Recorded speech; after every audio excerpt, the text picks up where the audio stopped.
प्यारे छात्रों नमस्कार। मैं डॉक्टर प्रदीप आचार्य और आप सब ने मुझे DREP और दूरदर्शन के वीडियो में देखा होगा। आपकी परीक्षा चल रही है और आज मैं आपके लिए संस्कृत का पेपर का सॉल्यूशन बता रहा हूँ। पूरा पेपर शुरू करने से पहले आप इसे सब्सक्राइब कर लें, अपने दोस्तों में भेज लें और बिल्कुल टेंशन फ्री होकर पेपर दें। तो आइए पहले प्रश्न से शुरू करते हैं। पहला है पठितुम इत्यत्र कहा प्रत्यय। तो इसमें बिल्कुल बिना सोचे तुमुल लगाना है। गता इत्यत्र कहा प्रत्यय। गता में ये कोई प्रत्यय है ही नहीं, किता प्रत्यय है। गता गतम भी हो सकता है या गता भी हो सकता है। विधाय, विधाय में भी उपसर्ग पूर्वक लेप प्रत्यय है। लेप प्रत्यय ये कोई प्रत्यय है ही नहीं, इसलिए आप बिना सोचे समझे लेप लगाएं। नेक्स्ट क्वेश्चन बुद्धिमती भार्या। यहाँ पर बुद्धिमती भार्या, भार्या एक नाम है, पत्नी होती है और वो बुद्धिमान है। इसका हिंदी अर्थ होगा बुद्धिमान पत्नी। इस वाक्य में विशेष क्या है? तो विशेषण अर्थात जो विशेषता होती है वो होता है विशेषण, और जो जिसकी हम बात करें वो होता है विशेष से। तो यहाँ पर भार्या की बात हो रही इसलिए विशेष से भार्या कहलाया। इसमें आपको पहला ऑप्शन सिलेक्ट करना है। नेक्स्ट क्वेश्चन है वायुमंडलम भृशम दूषितम इत्यत्र विशेषणम किम। यहाँ पर विशेष से पूछा है, अब यहाँ पर विशेषण पूछा है। तो भृशम मतलब अत्यधिक और वायुमंडल की बात हो रही, तो वायुमंडल अत्यधिक दूषित है। तो यहाँ पर भृशम जो है यहाँ पर विशेषण होगा। अब आप देखें भृशम कहीं है क्या? कहीं नहीं है यहाँ पर भृशम। इसका मतलब यहाँ पर कोपी ना आंसर होगा। दुर्बला वृषा, दुर्बल अर्थात कमजोर, वृषा अर्थात बैल। यहाँ पर विशेषणम अन्वेष है, विशेषण को ढूंढना है। तो विशेषण क्या है? वृष अर्थात बैल जो है कि कमजोर है, तो बैल की विशेषता है कि वो कमजोर है, इसलिए इसका उत्तर होगा एक, दुर्बला। पठित्वा इत्यत्र कहा प्रत्यय। कित्वा कोई ये त्वा प्रत्यय होता नहीं है, तुम उनमें तुम शेष बचता है, कित्वा में त्वा शेष बचता है और इसमें पठित्वा में कित्वा प्रत्यय। इसका आंसर होगा 3। अगला क्वेश्चन अपन पढ़ते हैं, क्या लिखा हुआ है? अधोलिखितानाम पदानाम पर्याय पदम विलोम पदम एक शब्देन उत्तरत। अब यहाँ पर एक शब्द में उत्तर देना है। सविता, इसका पर्याय पद क्या है? सविता अर्थात होता है सूर्य, तो आप इसके पर्याय पद में रवि है, सूर्य, दिन कर ऐसा लिख सकते हैं। जनका इत्यस्य पर्याय पदम, जनका का पर्याय पद पर्यायवाची क्या है? तो जनका अर्थात पिता, संस्कृत में पितृ या पिता भी चलेगा। इसके बाद आलस्यम इत्यस्य विलोम पद कहाँ? आलस्यम विलोम पद क्या? उद्यम। आलस्यम ही मनुष्याणाम वाला श्लोक था, तो आलस्य का विलोम पद होगा उद्यम या परिश्रम। सज्जन इत्यस्य विलोम पदम किम। सज्जन का विलोम पद जो रहेगा अर्थात दुर्जन बनेगा इसका आंसर। ठीक है। अब क्वेश्चन है केन सम बंधु नास्ति, किसके समान बंधु नहीं है? तो फिर उद्यमीन समः बंधु नास्ति। सर्वदा सर्वकार्येषु बलवती बुद्धि, इसका आंसर आपको लिखना है बुद्धि।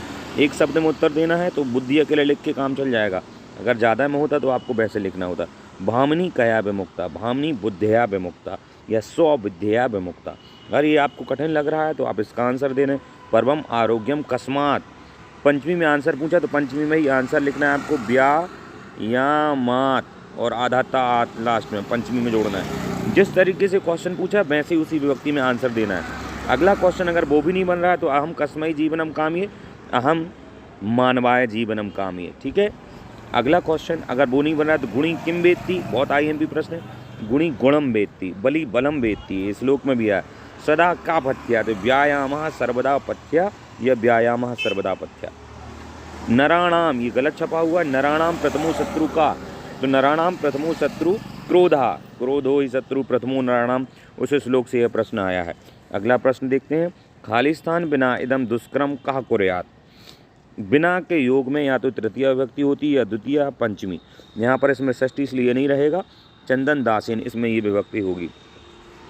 दूसरा ऑप्शन इदम वृतांतम निवेदयामी, यहाँ पर निवेदन जिससे किया जाए उसमें चतुर्थी विभक्ति होती है, तो गुर्वे इसका आंसर रहेगा, क्योंकि गुर्वे में चतुर्थी विभक्ति है।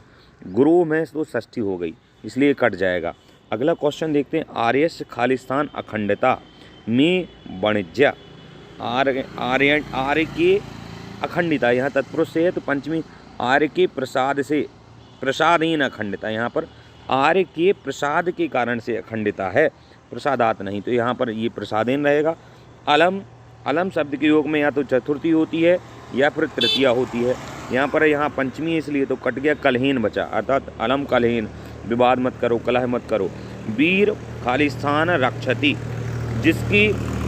जिससे रक्षा की जाए, जो रक्षा करता है उसमें तो प्रथमा, इसलिए वीर में प्रथमा विभक्ति है, परंतु जिससे रक्षा की जाए उसमें पंचमी होती थी। यहाँ पर सिंहात रक्षति, वीरः सिंहात रक्षति या वीरः चौरात रक्षति। ठीक है।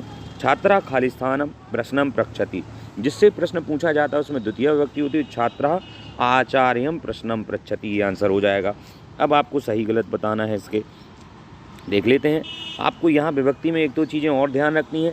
जब किसी से अलग हो वस्तु तो आपको फिर पंचमी करनी है, ये बिल्कुल ध्यान रखना है आपको। और जब कोई साधन हो तो उसमें तृतीय विभक्ति करना है, ये भी आपको ध्यान रखना है। साथ ही साथ और भी कुछ चीज़ें मुख्य हैं जो आपको ध्यान देने योग्य हैं। अब अगला प्रश्न है सत्य वाक्य समक्ष आमना। जो सत्य वाक्य उसके समक्ष आम, जो असत्य वाक्य उसके समक्ष ना, ये रखना है ध्यान। तो पहला ही वाक्य हंति इत्यत्र बहुवचनमस्ति। आपको हंति को देखकर इसमें बहुवचन लगेगा, जबकि इसमें बहुवचन नहीं है, एक वचन है। हंति का बहुवचन होता है घ्नन्ति, तो ये कैसा हो गया, ये गलत हो गया। अगला क्वेश्चन देखते हैं। वर्तमान काल में लट लकार का प्रयोग होता है, बिल्कुल सही है, ये गलत है। आज्ञार्थ है लोट लकार से प्रयोग होती, आज्ञा के अर्थ में लोट लकार का बिल्कुल सही है। पठामी इत्यत्र उत्तरम पुरुषा, बिल्कुल सही है। सविता पूर्व दिशात एव आगच्छति, बिल्कुल पूर्व दिशा से ही आती है, ये भी सही हो गया। व्यायामो सदा पथ्य, ये भी बिल्कुल। यहाँ पूछा अव्ययम नास्ति, ही जो है यहाँ पर अव्यय नहीं है। ही जो शब्द है ये कह रहे हैं अव्यय नहीं है, जबकि ही एक अव्यय होता है।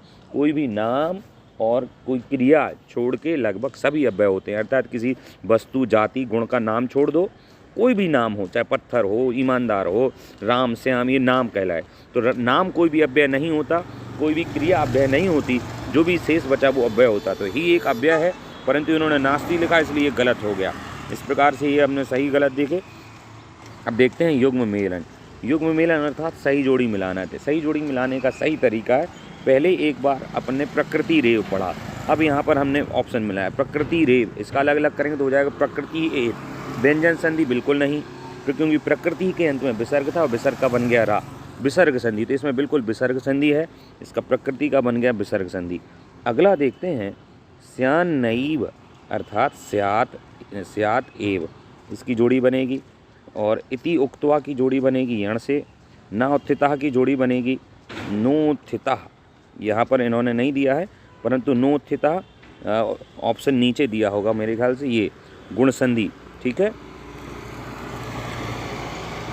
अर्थात सूर्य, तो सूर्य पूर्व दिशा से ही आता है। इत्यत्र अव्यय अस्ति, यहाँ पर अव्यय पूछा है, तो अव्यय की पहचान क्या है। नाम कोई भी हो वो अव्यय नहीं होता, चाहे वो जाति का, स्थान का, गुण का, विशेषता का नाम हो तो वो अव्यय होता है। क्रिया भी वो अव्यय नहीं होता। और कोई भी क्रिया हो वो भी अव्यय नहीं होती है। कोई भी नाम हो और कोई भी क्रिया हो, ये दोनों अव्यय नहीं होते हैं। अब इसमें देखते हैं सविता एक नाम है, सूर्य का नाम, सूर्य एक वस्तु है तो वो सविता उसको बोलते हैं। पूर्व दिशा भी एक नाम है। एव, यहाँ पर एव उपसर्ग है, अव्यय है। एव कोई नाम भी नहीं है, कोई क्रिया भी नहीं, इसलिए एव यहाँ का आंसर रहेगा, सही हो गया। अगला क्वेश्चन है व्यायामो ही सदा पथ्या इत्यत्र ही अव्ययम नास्ति। ही चूंकि एक अव्यय है, परंतु ये लिख रहे हैं नहीं है, इसका मतलब ये गलत है। तो ये अंत का भी गलत हो गया, ये बिल्कुल सही हो गया, ये सही हो गया, ये सही हो गया, ये सही हो गया और ये गलत है। इस प्रकार से ये क्वेश्चन। अब हम देखते हैं युग्म मेलन करना है। युग्म मेलन का मतलब होता है सही जोड़ियाँ, परंतु चूँकि वीडियो बड़ा हो रहा है तो मैं इसको यहीं छोड़ता हूँ। और अगली अपडेट के लिए, बाकी क्वेश्चंस के आंसर के लिए इसे सब्सक्राइब कर लें। धीरे से मैं आपको ये क्वेश्चंस और बताने वाला हूँ। तब तक के लिए नमस्कार।